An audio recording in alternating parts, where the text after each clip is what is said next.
இன்னைக்கு மே 1 லீவ் நாள்னு நாம எல்லாரும் வீட்ல நிம்மதியா ஜாலியா இருக்கோம். ஆனா இந்த ஒரு நாள் லீவுக்காகவும் நம்ம நிம்மதியா தூங்குறதுக்காகவும் எண்ணற்ற உழைப்பாளர்கள் தங்களோட உசுரையே கொடுத்துருக்காங்கன்னு சொன்னா நம்புவீங்களா?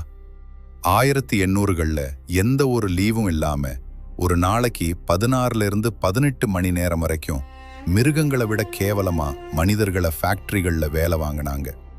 பகீர்னு இருக்கிற இன்னொரு உண்மை என்னன்னா, இதுல 5 வயசு குழந்தைகளும் அடக்கும்.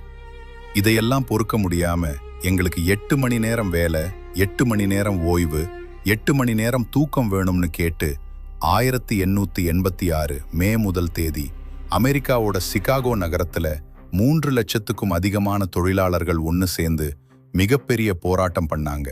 போராட்டம் ரொம்ப அமைதியா தான் போயிட்டு இருந்துச்சு. ஆனா மே 4 நடந்த ஒரு கூட்டத்துல திடீர்னு ஒரு மர்ம நபர் வீசிய குண்டால பெரிய கலவரம் வெடிச்சது. எதையும் விசாரிக்காம போலீஸ் சரமாரியா சுட்டதுல எத்தனையோ தொழிலாளர்கள் ரத்த வெள்ளத்துல செத்து போனாங்க. அது மட்டும் இல்லாம எந்த தப்பும் பண்ணாத 4 தொழிலாளர் தலைவர்கள் மேல அபாண்டமா பழி போட்டு அவங்கள புடிச்சு தூக்குலையும் போட்டாங்க.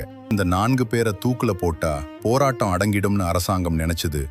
ஆனா அங்கதான் உலகமே எதிர்பார்க்காத ஒரு பூகம்பம் வெடிச்சது. தப்பு பண்ணாத இவங்களை தூக்குல போட்டதை பார்த்து உலகம் முழுசும் இருக்கிற அத்தனை தொழிலாளர்களும் கொதிச்சு எழுந்தாங்க.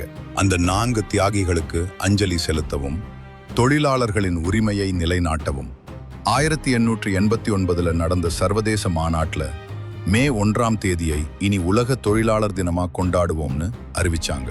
அந்த உலகளாவிய போராட்டத்துக்கும் அழுத்தத்துக்கும் பயந்துதான் அன்னைக்கு அரசாங்கங்கள் எல்லாம் இந்த 8 மணி நேர ஷிஃப்ட் முறைய சட்டமாவே கொண்டு வந்தாங்க. இந்த உலக வரலாற்றோட நம்ம தமிழர்களுக்கு இருக்கிற மிகப்பெரிய பெருமை என்ன தெரியுமா? இந்த உலக உழைப்பாளர் தினத்தை இந்தியாவிலேயே முதலா 1923 நம்ம சென்னை மெரினா பீச்ல சிந்தனை சிற்பி சிங்காரவேலர் தான் கொண்டாடினாரு. அன்னைக்கு தான் இந்தியாவில் முதல் முறையா உழைப்பாளர்களின் உரிமையை பேசுற சிகப்பு கொடி பறந்தது. இன்னைக்கு நாம குடும்பத்தோட நிம்மதியா டைம் ஸ்பெண்ட் பண்ண காரணமா இருந்த அந்த மாபெரும் உழைப்பாளர் சொந்தங்களுக்கு ஒரு ராயல் சல்யூட். அனைவருக்கும் உழைப்பாளர் தின நல்வாழ்த்துகள். நீங்க ஒரு நாளைக்கு எத்தனை மணி நேரம் வேலை பார்க்குறீங்கன்னு கமெண்ட்ல சொல்லுங்க. இந்த மாதிரி வரலாற்று உண்மைகளை தொடர்ந்து தெரிஞ்சுக்க மறக்காம லைக் மற்றும் சப்ஸ்கிரைப் பண்ணுங்க. இது கிரிஷ் கதைகள்.